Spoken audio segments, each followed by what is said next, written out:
सारे पड़ोस में मेरी बेइज्जती करवा रखी है।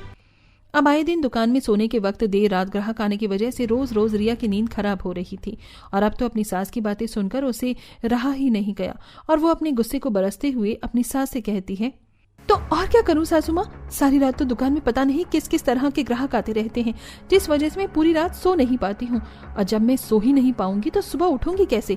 और अगर आप चाहती हो ना कि आपकी बहू समय से उठे तो इस दुकान को बंद कर दीजिए या घर से अलग कर दीजिए, क्योंकि जब तक मैं चैन से रात को सो नहीं सकती मैं सुबह उठ भी नहीं पाऊंगी। बाप रे, आजकल की बहू को कुछ भी कहो सीधा उल्टा जवाब देती है और ये तो हाथ धो के इस दुकान को बंद करवाने के पीछे पड़ गई है। अरे इसी दुकान से हमारा घर चलता है तो समझती क्यों नहीं है। अब रिया के इतने कहने के बाद भी ना तो गायत्री रिया का बिस्तर अलग करती है और ना ही उस दुकान को बंद करती है। ऐसे ही दिन गुजरते हैं और आए दिन रिया की देर रात ग्राहक आने की वजह से नींद खराब होती है। तभी एक रात, अबे सुन बे, आज हमें इस दुकान में डाका डालना है। सुना है इस दुकान में बहुत माल पानी है।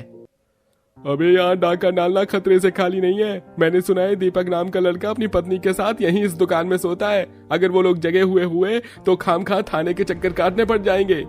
अबे तू क्या खत्री बनेगा, ऐसे तो तू कभी चोरी करना ही नहीं सीख पाएगा। तू मेरे साथ चल, कुछ नहीं होगा। अब देर रात दीपक और रिया दुकान में सो रहे होते हैं कि तभी वो दोनों चोर दुकान का शटर चोरी से खोलते हैं और दुकान के अंदर घुस रहे होते हैं। तभी उनका हाथ मेज पर रखे सामान पर टकराता है और वो सामान जमीन पर गिरता है, जिसके शोर से रिया और दीपक की नींद खुल जाती है।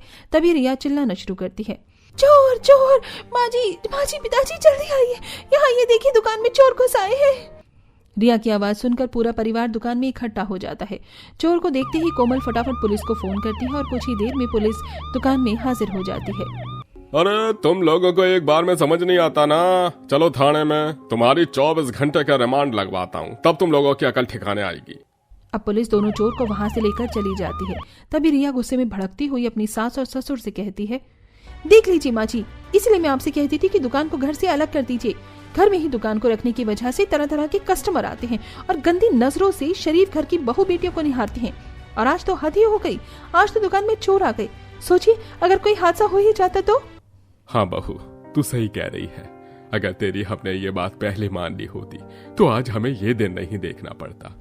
अब इस हादसे के बाद रामलाल दुकान को घर के आंगन में लगाना शुरू कर देता है और दुकान का एक रात का समय फिक्स कर देता है, जिसके बाद उसकी दुकान बंद रहा करती थी और अब बहू भी अपने सेपरेट कमरे में अपने पति के साथ खुशहाल जिंदगी व्यतीत कर